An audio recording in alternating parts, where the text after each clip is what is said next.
Death to the communist bloodhounds.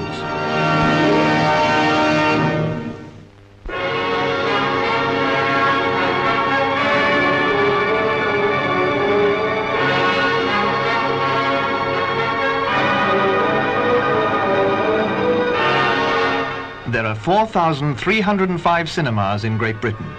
Every night they've brought you the excitement, the drama, the glamour of the great names. They've brought the world to your hometown.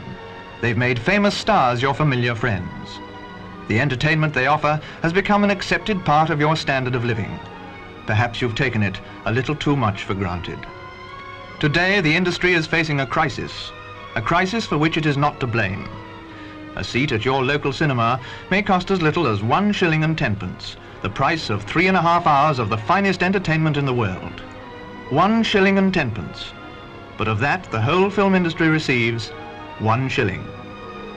From every pound paid at the box office, entertainment tax removes an average of 6 shillings and 4 pence. What is left must pay for everything. For the skilled technicians who bring to your screen all the 20th century magic trapped in those gleaming tins.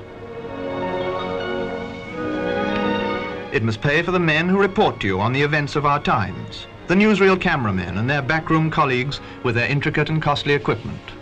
It must pay for the huge studios where the feature films are made, features which may cost hundreds of thousands of pounds each without a penny being wasted. Directly and indirectly, the film industry is a source of livelihood for 250,000 people, men and women skilled in hundreds of different trades and professions. To pay for all this, 2/3 of the box office takings are not enough. Hence the crisis in the industry. And what is happening? This. Last year, 216 cinemas in Britain were forced to close their doors, 1 in every 20, and some of them were the only cinemas for many miles. Here's one town that has recently lost its only cinema. We asked the chairman of the Urban District Council to tell us about it. We used to have a cinema in this town, one only. Now it is closed, and my council and myself are very perturbed about it.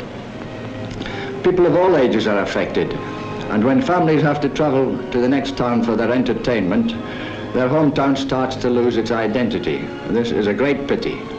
Hardest hit of all, of course, are the old age pensioners who can get into the cinema for 7 pence by showing their old age pension books. Now they have to add on the bus fare, which they can ill afford. And believe me, going to the pictures means a lot to these old people.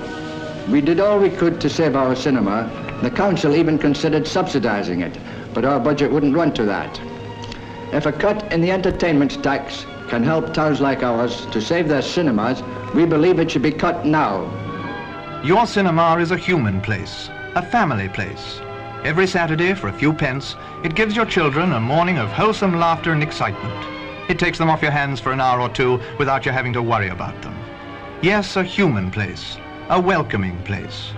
But today, in town after town, managers are having to close their cinemas and say goodbye to their staffs. Cinemas which should be prosperous are being crippled by a tax amounting to 1/3 of their takings. Unless part of this burden is lifted, many more screens will be darkened.